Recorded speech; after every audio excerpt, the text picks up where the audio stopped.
کسی کی ماں نے 7-8 سال کی عمر میں سکھا دیا ہو 3 دن بھوکے پیاسے رہنا، تو پھر کیا خیال ہے؟ اگر کسی کی ماں نے یہ سبق دے دیا، امام راضی کو پڑھیے نا، 3 دن روزے رکھے سیدہ فاطمہ نے، مولا علی نے، امام حسن اور حسین نے، لیکن جب بھی افطاری کا وقت آیا دروازے پہ کوئی مانگنے والا آیا سارا اسے دے دیا۔ 3 دن مسلسل روزہ ہے، اور افطار کے لیے کوئی خاص بندوبست نہیں ہے، تو جن کو 7.5-8 سال کی عمر میں عادت تھی نا میرے بھائی 3 دن بھوکا پیاسا رہنے کی، انہیں پھر کربلا میں بھوکا پیاسا رہنا پڑا تو مشکل درپیش ہی کوئی نہیں آئی، ان کو کوئی تکلیف۔ لیکن جن لوگوں کو عادت ہے کہ مجھے اگر 10 منٹ کے اندر اندر نہ ملا تو میں گھر کی فلانی چیز توڑ دوں گا، تو بھئی وہ لوگ پھر میدانوں میں کھڑے نہیں رہ سکتے، یہ حوصلے ہمت کرنی پڑتی ہے۔ چوتھی بات جس پر میں اپنی گفتگو کو سمیٹ دوں گا، امام حسین نے ہمیں ایک سبق دیا ہے کہ جیت وقتی نہیں ہوتی، جیت دائمی ہوتی ہے۔ میدان میں رہنا شرط ہے، جیت کے آنا شرط۔ جوانوں دیکھ رہے ہو میری طرف؟ یہ جو لوگ 6 مہینے کسی دینی کام میں لگ جاتے ہیں وہ کہتے ہیں انقلاب کیوں نہیں آیا۔ مجھے کچھ دوست کہتے ہیں آپ کو سالوں ہو گئے تقریریں کرتے، انقلاب کیوں نہیں آیا؟ میں کہتے ہیں نہیں نظر آؤں، مینوں تے آیا نظر آؤں ہے۔ یہ دیکھو نا، یہ بے موسم پھل ہے، جوان ہی جوان آئے ہوئے ہیں سارے، یہ انقلاب نہیں۔ یہ دیکھو کس طرح کھڑے ہیں چاروں جانب۔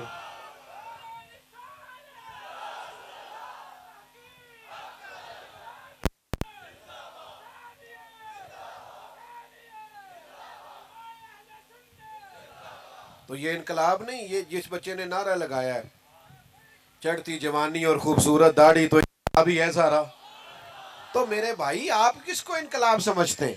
باقی جہاں تک اس بات کا تعلق ہے کہ آپ محنت کرتے ہیں تو دنیا کیوں نہیں بدلی، تو بھائی نوکر کا کام یہ ہے کہ مسجد ٹائم پہ کھولے، اذان ٹائم پہ دے، نمازی تو رب بھیجا کرتا ہے۔ تو ہم ڈیوٹی دے رہے ہیں اور اذانیں پڑھ رہے ہیں، وقت آئے گا اللہ دل بدل دے گا، حالات ٹھیک ہو جائیں گے، پر ہم نے نوکری نہیں چھوڑنی، ہم نے ڈیوٹی، سمجھ آ رہی ہے؟ ہم نے بات کرنا نہیں چھوڑنا، ہم نے ذکر کرنا نہیں چھوڑنا، ہم ذکر کرتے رہیں گے، انشاءاللہ دلوں میں اتر جائے گا، ایک وقت آئے گا تبدیلی آ جائے گی۔ اور مجھے تو دور دور سے لوگ ملتے ہیں، وہ کہتے ہیں وہ آپ اتنے سال پہلے آئے تھے، آپ نے بات کی تھی، یہ داڑھی میں نے آپ کے کہنے پہ رکھی ہوئی ہے۔ تو پھر میں سوچتا ہوں کہ یہ انقلاب نہیں تو اور کیا ہے؟ میرے جیسے سب سے گناہ گار کے کہنے میں اتنا برکت ہے، تو نیک لوگ بات کرتے ہوں گے تو کتنی برکت ہوگی۔ تو میرے عزیز، امام حسین نے ہمیں بتایا ہے کہ تم ڈیوٹی کر جانا، 4 سال یزید رہ بھی گیا نا تو انشاءاللہ تعالی نام حسین کا ہی رہے گا، انشاءاللہ وقت آئے گا کہ ذکر حسین کا ہی رہے گا۔ تو محنت کریں، فٹافٹ نتیجہ نہ مانگیں، محنت کر کے نتیجہ اللہ پہ چھوڑ دیں، انشاءاللہ کرم والا نتیجہ ہی آئے گا۔ اللہ میری اور آپ کی حاضری کو قبول فرمائے۔ بیٹھنا ہے جی، بیٹھنا ہے، بڑا سونا اجتماع ہے، پتہ نہیں کس کی دعا ہو جائے، میرا دل ہے آج دعا کریں سب کے لیے۔ اللہم صلی علی سیدنا و مولانا محمد معدن الجود والکرم وآلہ وبارک وسلم۔ کریم ہماری حاضری قبول فرما، ہماری حاضری قبول فرما، ہماری حاضری قبول فرما۔ جس محبت سے دوستوں نے بندوبست کیا اور جس خوبصورتی سے دوست آئے، ایک ایک پر اپنا فضل فرما۔ میرے اللہ بیماروں کو شفا عطا فرما، مقروضوں کو بارے قرض سے رہائی نصیب فرما، تنگ دستوں کے رزق میں وسعت فرما۔ اللہ بے اولادوں کو صاحب اولاد فرما، اولاد والوں کی اولاد کو فرما بردار بنا۔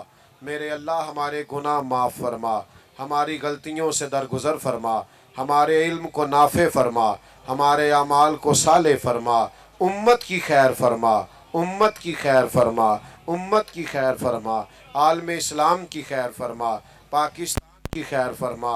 اللہ ہم تیرے عاجز بندے ہیں، ہمیں اپنی بارگاہ کے بھرے خزانوں سے مالا مال فرما، کسی بھی دنیا دار کی محتاجی سے بچا، ہمارے حال پہ رحمت کی نظر فرما، دنیا ہو یا آخرت ہو ہماری پردہ پوشی فرما، پردہ پوشی فرما، پردہ پوشی فرما۔ رب اغفر وارحم وانت خیر الراحمین، وصلی اللہ تعالی علی النبی الأمی وعلی آلہ وصحبہ۔